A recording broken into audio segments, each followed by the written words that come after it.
What's up YouTube, BMR here, and today I want to talk about upgrade parts for the Mini Z all-wheel drive. More specifically, I want to talk about aluminum upgrade parts and what I consider to be worth it in my experience and in my opinion, because as you guys can see, I've built quite a few drift cars. I spent a lot of money on upgrade parts. I've tried most of the companies out there. Only company I haven't tried is MPower, but that's because they have more parts for the MA010, not necessarily these updated 020 chassis, so I've just kind of ignored them. But anyways, guys, real quick before we dive into this, if you guys are enjoying the content I'm producing on this channel, please smash that subscribe button and show your support. I'd really appreciate it, guys. So let's just go ahead and dig into this.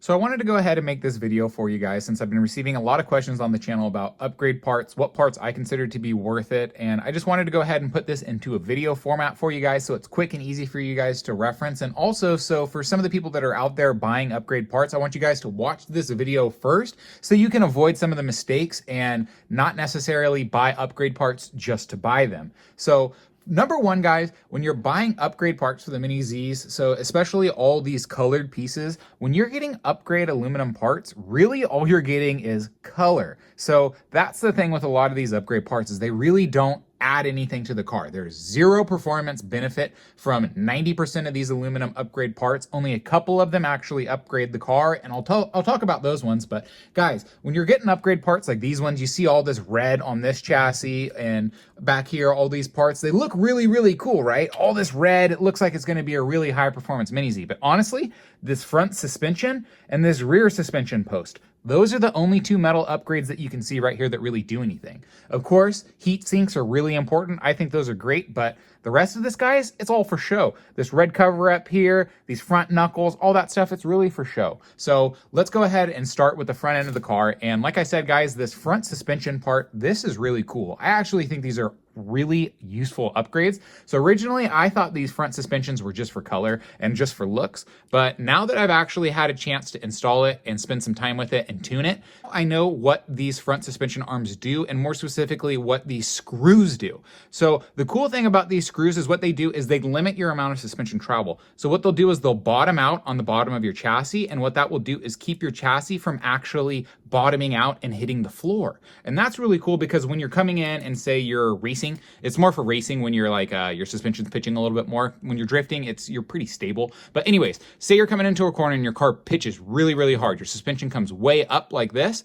What that will do is it bottoms out in the chassis. And what you can do is you can set it so that your chassis will just be a hair, just, you know, a tiniest bit above the ground. And that's what I've done here is I basically made it so that my suspension has maximum amount of travel, but it won't hit the ground, so it won't scrape. And if it doesn't scrape, it's not going to get caught up. It's not going to do any weird looping. It's not going to have any weird characteristics. So these front suspension arms are really cool. Oh, the other thing I forgot to mention is these also have adjustable bottoms right here. So some of them will be thicker, some will be smaller. You can put shims in there. And what that does is it allows you to adjust the preload on your springs. But really what I'm using it for is to basically take the slop out of your springs. It really doesn't do anything, but I haven't noticed any performance upgrades or anything like that. But I did notice that it takes the slop out of your springs. So with this one over here, sometimes, let me see if it'll go. These springs are actually a little bit taller than stock. But with the stock springs, I've noticed sometimes my suspension arms can come up so high that they'll actually unseat from the spring and my spring will pop out. So that's kind of cool that these screws will, one, retain your springs, and two,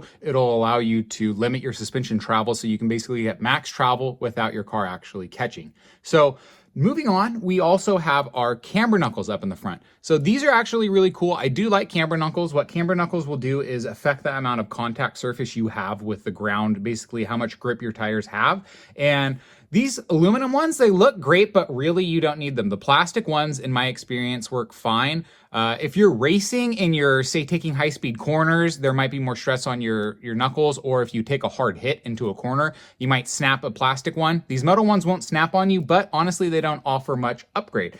And unfortunately, these Eagle Racing ones, these balls are a little loose, so as you can see, they're not super tight. It's fine. My suspension works just fine, but these Eagle Racing ones, I'm not really a huge fan of Eagle Racing products, but anyways, like I said, guys, camber knuckles aren't the most essential upgrade. You can always just use the plastic camber knuckles, especially for drifting. They hold up fine. They have plenty of durability.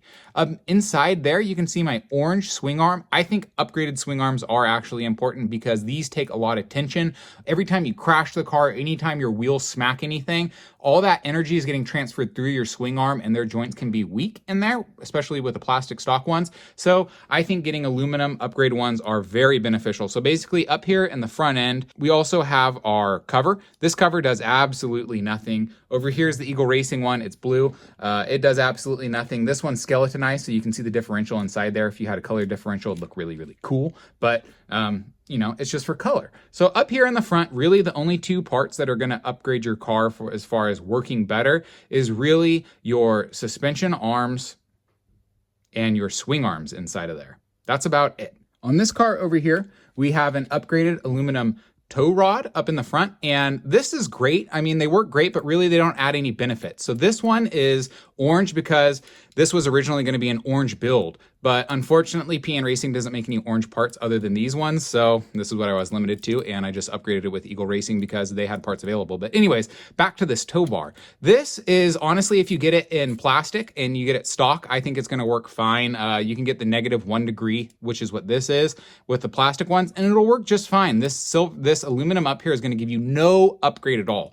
And this lower differential plate, of course, that's going to be 0. That's going to give you nothing, no benefit. These parts up here are really just for show. Like I said, guys, these suspension, so this one, it really shows you how much it limits it. So you can really fine tune your screws. But anyways, like I was saying, I think suspension arms and swing arms are really important, but that's about it for the front end, of course, aside from your differential, but that's a whole different story. Over here, we have my MA030, and I just have this out to kind of show you guys.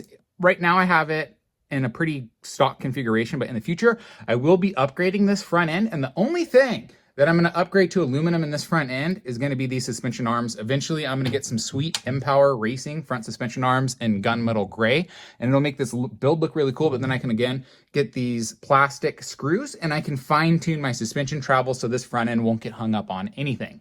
And that's really, really nice. So anyways, guys, moving from the front to the back, stopping in the midship, you have your motor, right? So here's our motor, guys, and this is an aluminum motor clip. And I think these work really, really nicely, especially these PN Racing ones, because these have grills on the bottom, and what that will do is stop you from touching your motor. So especially with these brushed motors, they get extremely hot. So having something to guard your finger, you're not going to burn your hand. So I've actually burnt my finger a couple times just touching my motor when I first got it because my motor was exposed. But anyways, this works really good for 1, protecting it, and 2, also for heat dissipation. So there's also inside of there, it's kind of hard to see, but I have blue aluminum motor mounts. So basically everything that this motor is touching in here is aluminum. So the mounts on the inside are aluminum, and then those mounts are resting on this aluminum heatsink. And so what that should do, theoretically, is pull some of the heat out of my motor and transfer it into these aluminum parts that are exposed to the air, and then that should just sink the heat out straight away. So I don't know really how much it helps, but I do know that having these grills down here keep you from burning your fingers. So I think it's good to just try to take care of your motor as much as possible and try to remove as much heat as possible, because heat kills brushed motors. So I think these are really worthwhile upgrades, 1 for the finger protection and 2 for protecting your motor long term. So let's move on to the rear end, because this is where I actually put a lot of upgrades into my cars, and for some of these rear ends, the parts are worth it and some of them aren't. So for those of you who don't know, for Mini Z all-wheel drives, my MA030 and my MA020s, all of these rear ends are universally compatible. So what that means is I can pull this rear end off and put it on this car. I can take this DWS, put it on this car, but this car is has limited wheelbases, so that's a whole different story. But anyways, basically, you can take these rear ends and freely swap them around, so that's really cool. But these are the 2 different models of Mini Z all-wheel drive rear ends. So rear ends generally come with this style rear end. This is the stock style rear end. Of course, it's completely upgraded. And this is the DWS style rear end. So DWSs are a huge improvement over the stock rear ends just because of the way that the suspension system set up. It's just a lot smoother transfer of energy and shock absorption and everything. These are just a lot better system. These ones work fine, especially if you upgrade all the parts with aluminum, but really I kind of consider these more for drifting, because when you're drifting, you don't have as much work going on in the rear end, so it's not as important. If you're running a grip setup, if you're racing around and stuff,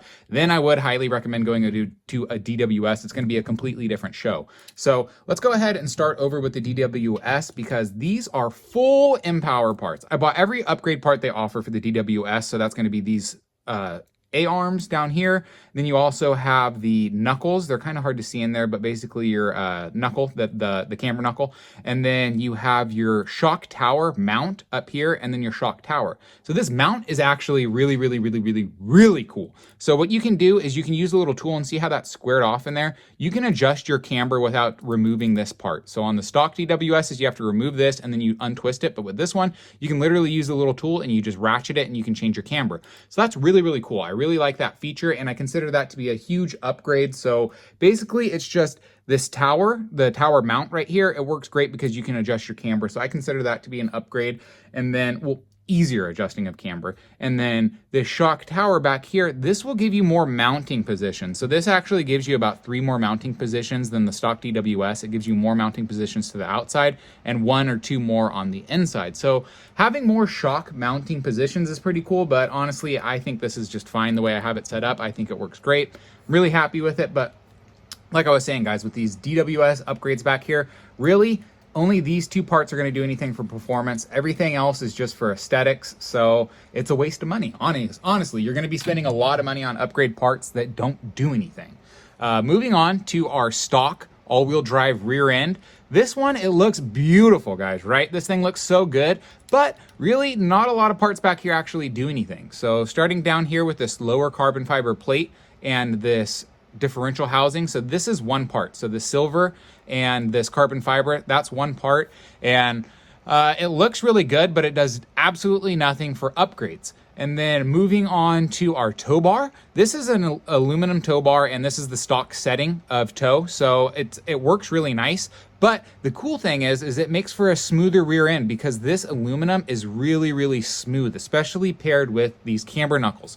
So these camber knuckles, I actually highly recommend these if you're gonna keep your stock all-wheel drive rear end setup. I recommend getting the PN Racing Teflon camber knuckles because these are super smooth. Your suspension's not going to stick with them. It's going to work really nicely. So I have a stiff suspension in the rear end, but these camber knuckles, they're still freely able to move. So these rear end camber knuckles are really nice because they can move freely and they're not going to bind. They're not going to stick because you have Teflon moving on aluminum, aluminum on aluminum, everything super smooth. It works great. Moving up to the top, this is our last part for the rear end. This is the PN Racing rear ends. Honestly, this is another one of those upgrade parts that just kind of helps smooth out your rear end. So how the tow bar, it smooths out your camber knuckle interaction. Same thing up here. This aluminum, the edges are all really nice, nothing sharp. Everything's been machined down really nicely, so nothing's gonna catch. So your posts aren't gonna stick on you. It's gonna slide really smooth. So you're gonna have aluminum on Teflon. And honestly, guys, it works great. So I'm really happy with this rear end. I'm really happy with how it performs, but honestly, the DWS outperforms it. So it's kind of a give and take. Over here, we have the MA030. So basically it has all the exact same upgrades as this one over here. It's just a different color. So show them to you guys for a second. You guys can look at it. I think they're super pretty. This is the 98mm wheelbase. So this is the longer version of it. And I just did that so I could mount my screws in the forward holes super far forward. But yeah. They look really good and they function great, guys. So I'm using it on my MA030, which is my premier drift car. It's my main drift car. It's the one I drive all the time. And it works great.